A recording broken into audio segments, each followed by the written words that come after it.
একাত্তরের এই দিনে সম্মুখ প্রতিরোধ যুদ্ধে ৩ শতাধিক মুক্তিযোদ্ধা ও মিত্রবাহিনীর সেনার আত্মত্যাগে স্বাধীনতার স্বাদ পায় খুলনা, যা ট্যাঙ্ক ব্যাটল অব শিরোমণি ঐতিহাসিক দিন নামে খ্যাত।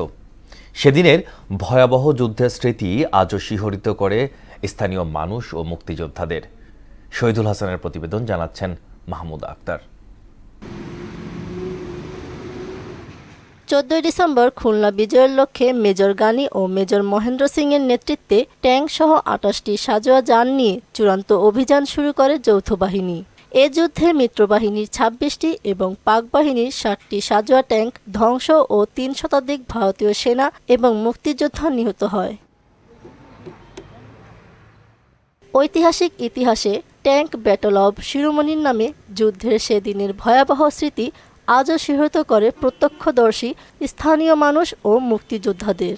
ওই যুদ্ধের ঘটনাগুলো যদি এখন স্মরণ করা হয়, গায়ের পশম দাঁড়া যায় এবং অন্তরে একটা কম্পন সৃষ্টি হয়ে যায়। তারাই এত নির্যাতন করে যে এই এলাকায় কোনো মানুষ ঢুকতে সাহস পেত না। বাংলাদেশের মধ্যে সবচেয়ে বড় যুদ্ধ, ভয়াবহ যুদ্ধ হয় এই জায়গায়, বুঝছেন। আমাদের একটা স্মৃতি রাখা ঠিক। শহীদদের প্রতি শ্রদ্ধা জানাতে এবং আগামী প্রজন্মের কাছে এ যুদ্ধের ইতিহাস তুলে ধরতে স্মৃতিস্তম্ভ ও শহীদদের তালিকা স্মারক নির্মাণের দাবি জানান মুক্তিযোদ্ধারা। শেষ যুদ্ধ এসে শিরোমণিতে হলো, এখনো পর্যন্ত স্মৃতিসৌধ হয়ে যাবে কথা হলো, আর হলো না। এখানে এই যুদ্ধটা স্মরণে একটি স্মৃতি স্তম্ভ করা হোক।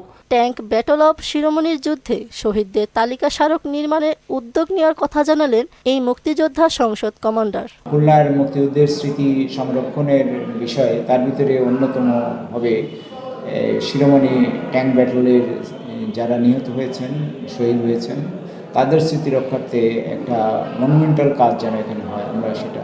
শিরোমণির যুদ্ধে শহীদদের স্মরণে স্মৃতিস্তম্ভ নির্মাণে দ্রুত পদক্ষেপের দাবি খুলনাবাসীর। মাহমুদা আক্তার, মোহনা সংবাদ।